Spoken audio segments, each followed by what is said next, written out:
Hello friends, the explain में आपका स्वागत है। भारत के लिए सबसे भरोसेमंद बना फ्रांस, यूं ही नहीं कहा जा रहा दूसरा रूस दोस्त। जी हाँ फ्रेंड्स, पीएम मोदी फ्रांस दौरे पर हैं। इस समय भारत और फ्रांस के बीच दोस्ती लगातार मजबूत होती जा रही है। पीएम मोदी इस समय फ्रांस के दौरे पर हैं और उन्होंने राष्ट्रपति इमैनुअल मैक्रों से मुलाकात की है। जी हाँ फ्रेंड्स, आपको बता दें, माना जा रहा है कि इस दौरे पर राफेल एम-जेट और 3 स्कॉर्पियन पनडुब्बी को लेकर एक अहम समझौता हो सकता है। भारत के प्रधानमंत्री यानी कि पीएम मोदी फ्रांस की 3 दिवसीय दौरे पर पेरिस पहुंच गए हैं। पीएम मोदी की फ्रांस के राष्ट्रपति इमैनुअल मैक्रों से मुलाकात हुई। भारतीय प्रधानमंत्री फ्रांस के बाद सीधे अमेरिका के लिए रवाना होंगे।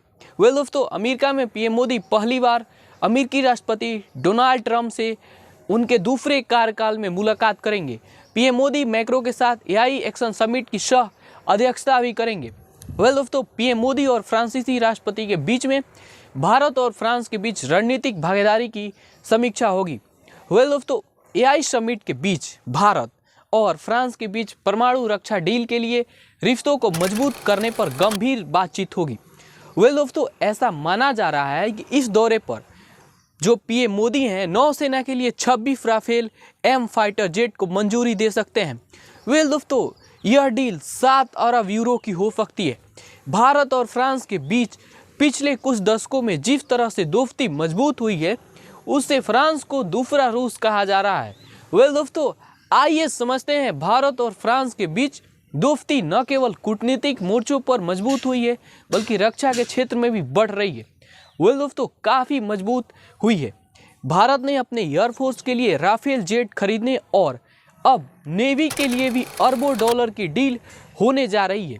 इस राफेल एम जेट को आपको बता दें, आईएनएस विक्रांत और आईएनएस विक्रमादित्य पर तैनात किया जाएगा। इस फाइटर जेट को आधुनिक हथियारों से लैस किया जाएगा, जिसमें Meteor air to air missile शामिल है। इसमें कई ऐसे एंटी शिप हथियार लगाए जाएंगे जो दुश्मनों के युद्धपोत को तबाह करने की ताकत रखते हैं। और इसके अलावा भारत 3 और स्कॉर्पियन पनडुब्बी लेने जा रहा है। इस वक्त की बेहद बड़ी अपडेट है, जो हिंद महासागर में भारतीय नौसेना की प्रतिरोधक और विश्वसनीय क्षमता बनेगी दोस्तों। और ये बहुत बड़ा अपडेट है कि भारत इतना ज़्यादा तरक्की कर रहा है। 2000 गिरा सकते हैं परमाणु बम। वहीं भारत और फ्रांस के बीच परमाणु ऊर्जा को लेकर भी डील हो सकती है।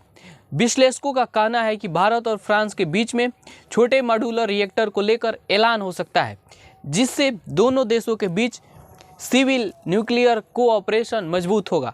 ये रिएक्टर 300 मेगावाट से कम है। जी हाँ फ्रेंड्स, बिजली पैदा करता है, लेकिन हाल के वर्षों में दुनिया में तेजी से बढ़ती विश्व व्यवस्था के बीच भारत और फ्रांस के बीच दोस्ती मजबूत हुई है। आज फ्रांस यूरोप में भारत का सबसे भरोसेमंद रणनीतिक भागीदार देश है।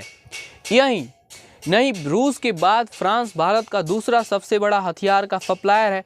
भारत ने फ्रांस से मिराज 2000 फाइटर जेट लिए थे, जो कारगिल युद्ध में बहुत काम आए। मिराज ही अभी भारतीय वायुसेना में परमाणु बम गिराने की क्षमता रखता है।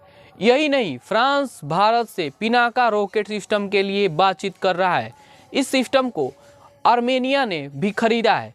पोखरण में भारत के परमाणु परीक्षण के बाद फ्रांस भी एक ऐसा अहम देश था जिसने भारत के खिलाफ प्रतिबंध नहीं लगाए थे। शायद ये आपको नहीं पता होगा। भारत और फ्रांस के बीच दृष्टिकोण में काफ़ी हद तक समानता है। दोनों ही देश रणनीतिक सतर्कता में भरोसा करते हैं और एक ऐसे वैश्विक दृष्टिकोण में भरोसा करते हैं जो मुख्य सुपर पावर से अलग है। यूक्रेन युद्ध के बाद भारत ने जब रूस की आलोचना नहीं की, तो यूरोपीय देश नई दिल्ली के खिलाफ भड़क उठे, लेकिन फ्रांस ने एक संतुलित रुख अपनाया। फ्रांस ने रूस को लेकर भारत के खिलाफ कोई भी बयान नहीं दिया।